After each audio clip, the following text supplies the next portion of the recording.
لاہور کے where house میں بڑی واردات ہوئی ہے. اس کے بعد پیش خدمت ہے کہ پشاور کے ویئر ہاؤس میں بھی ایک بہت بڑی واردات پکڑی گئی ہے. پشاور کا جو کسٹم کا ویئر ہاؤس ہے وہاں سے 85 بڑے کارٹن جو ہیں سگریٹ سے بھرے ہوئے وہ جنات اٹھا کے لے گئے ہیں. جنات کون تھے جی؟ جنات میں آپ کو بتا رہا ہوں کہ جنات تو وہی تھے جو کسٹم کے وردیاں پہنے ہوئے تھے، جو کسٹم کے لوگ تھے، اور اس کا بھی کھرا تلاش کیا جا رہا ہے. حالانکہ محکمے کے لوگوں کو سب پتہ ہوتا ہے کہ کون کون اس میں انوالو ہے.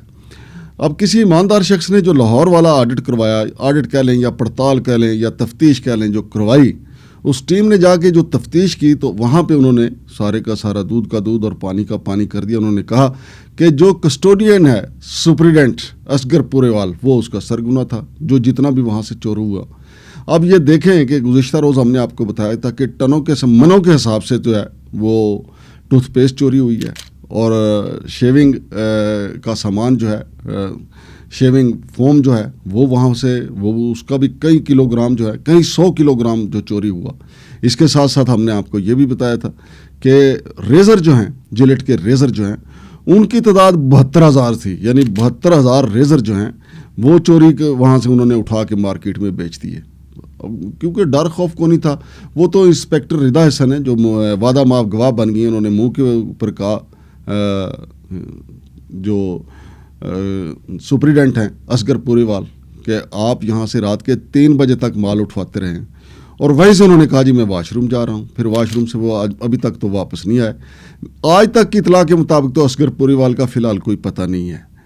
اور کسٹم کے جو پیٹی وال ان کے بھائی ہیں ان کو پورا موقع دیں گے کہ وہ ضمانت کروا لیں. پھر اس کے بعد جو چلان ہوگا اس میں بھی پورا موقع دیا جائے گا کہ ان کی ضمانت کنفرم ہو جائے اور معاملہ گول ہو جائے. اور یہ جو سپاہی پکڑے گئے ہیں یہ جیل بھگت کے مہینہ 2 مہینہ رہنے کے بعد یا زیادہ سے زیادہ 10-15 دن رہنے کے بعد جیل سے باہر آ جائیں. اب معاملہ اسی طریقے سے ادھر بھی ہے کہ 85 کارٹن جو ہیں سگریٹ کے، غیر ملکی سگریٹ کے، پشاور حیات آباد جو ویئر ہاؤس ہے وہاں سے چوری ہو گئے. اب کیا کسی کو کہیں گے کہ ملکی معیشت کیسے سنورے گی؟ لوگ سیاستدان تو خیر ایک دوسرے کو الزامات دیتے رہتے ہیں کہ وہ چور ہے، وہ ڈاکو ہے. ان کے نیچے کیا ہوتا ہے اس کا کسی کو پرواہ نہیں، کوئی پکڑنے کو تیار ہی نہیں.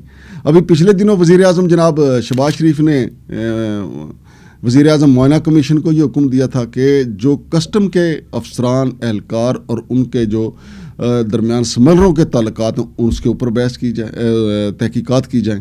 تو چند ایک کو بلانے کے بعد اس کے بعد سانس پھول گیا وزیر اعظم معائنہ کمیشن کا. پھر نہ کسی سمگلر کو بلایا گیا، نہ پھر کسی افسر کو بلایا گیا.